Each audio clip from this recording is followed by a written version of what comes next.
വിശ്വാസത്തിനാൽ നീതിമാൻ ജീവിക്കും, വിശ്വാസിയെ പതരാതെ, വിശ്വാസം പതരാതെ. വിശ്വാസത്തിനാൽ നീതിമാൻ ജീവിക്കും, വിശ്വാസി പതരാതെ, വിശ്വാസം പതരാതെ. വിശ്വാസിയെ പതരാതെ, വിശ്വാസി പതരാതെ, വിശ്വാസിയെ പതരാതെ, വിശ്വാസി പതരാതെ. വിശ്വാസത്തിനാൽ നീതിമാൻ ജീവിക്കും, വിശ്വാസി പതരാതെ, വിശ്വാസി പതരാതെ. പരിശുദ്ധ പരമദിവ്യകാരുണ്യത്തിന് ആരാധനയും സ്തുതിയും പുകഴ്ചയും ഉണ്ടായിരിക്കട്ടെ. നമ്മൾ നേരത്തെ കണ്ട സിൽവിയയുടെ സാക്ഷ്യം പോലെ തന്നെ വേറൊരു സാക്ഷ്യമാണ്. അത് ഇതേ നേച്ചറിലുള്ള സാക്ഷ്യം. ആ സാക്ഷ്യം എന്ന് പറയുന്നത് ഡയാനയുടെ സാക്ഷ്യമാണ്. ഡയാന അലക്സ്, ഇവർ ദമ്പതികളാണ്. നിങ്ങൾ ഈ സാക്ഷ്യം പറയുമ്പോഴേ എല്ലാവരും തന്നെ ദൈവസ്നേഹമുള്ളവരെല്ലാവരും തന്നെ ഭർത്താവും ഭാര്യയും, ചിലപ്പോൾ ഭർത്താവ് വെറുതെ നിൽക്കുകയുള്ളൂ, പക്ഷേ അയാളെ കയറും, കുഞ്ഞുങ്ങളെയുമായിട്ട് കയറും. എന്താണ്? അവർക്കറിയാം ദൈവത്തെ സഭയിൽ മഹത്വപ്പെടുത്തുകയാണെന്നറിയാം. അവരെന്ത് സന്തോഷത്തോടെയാണ് അതൊക്കെ ചെയ്യണത്. ചില ആൾക്കാർ പന്നിയെ കപ്പലിൽ കയറുന്ന പോലെ നിങ്ങൾ വാ മനുഷ്യ എന്ന് പറഞ്ഞാൽ ഭർത്താവ് വരത്തില്ല. പന്നിയെ കപ്പലിൽ കയറുന്ന പോലെ അതായത് നമ്മൾ അങ്ങോട്ട് തള്ളിയാലേ ഇങ്ങോട്ട് വരത്തുള്ളൂ.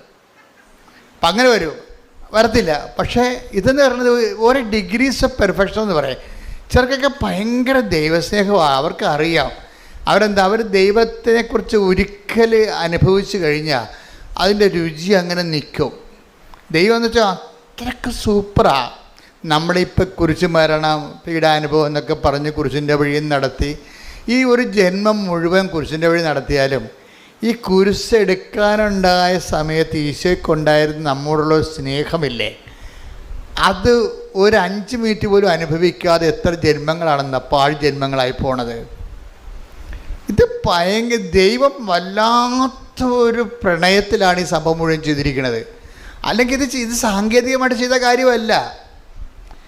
ഇത് സാങ്കേതികമായിട്ട് ചെയ്യണമെങ്കിൽ ഇതെടുക്കേണ്ട കാര്യമില്ല.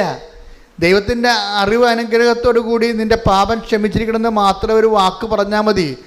അത് പറയാതെ പാപത്തിന് പരിഹാരം എന്ന് പറയുന്നത് നീതിയുള്ള ദൈവത്തിൻ്റെ ബോധങ്ങളിലുള്ളതാണെങ്കിൽ അതിന് സെൽഫായിട്ട് ഇൻവോൾവ് ചെയ്തുകൊണ്ട് പരിഹാരം ചെയ്യുന്നത് സ്നേഹത്തിൻ്റെ ഒരു പ്രകർഷമാണ്. ശരിക്കും പറഞ്ഞാൽ അത് മനസ്സിലാക്കി തരാനാണോ നമ്മൾ പ്രാർത്ഥിക്കേണ്ടത്. ഒന്ന് പ്രാർത്ഥിച്ചേ. കർത്താവായ ദൈവമേ, നീ ഞങ്ങളോട് കാണിച്ച സ്നേഹത്തിന്റെ സഹനങ്ങളിലെ സ്നേഹധാരകളെ മനസ്സിലാക്കുവാൻ, നിന്നെ മനസ്സിലാക്കുവാൻ ഞങ്ങൾക്ക് പ്രത്യേക അഭിഷേകം നൽകണമേ. സ്തുതിക്കട്ടെ. ഹല്ലേലൂയ, ഹല്ലേലൂയ, ഹല്ലേലൂയ, ആരാധന. ഹല്ലേലൂയ,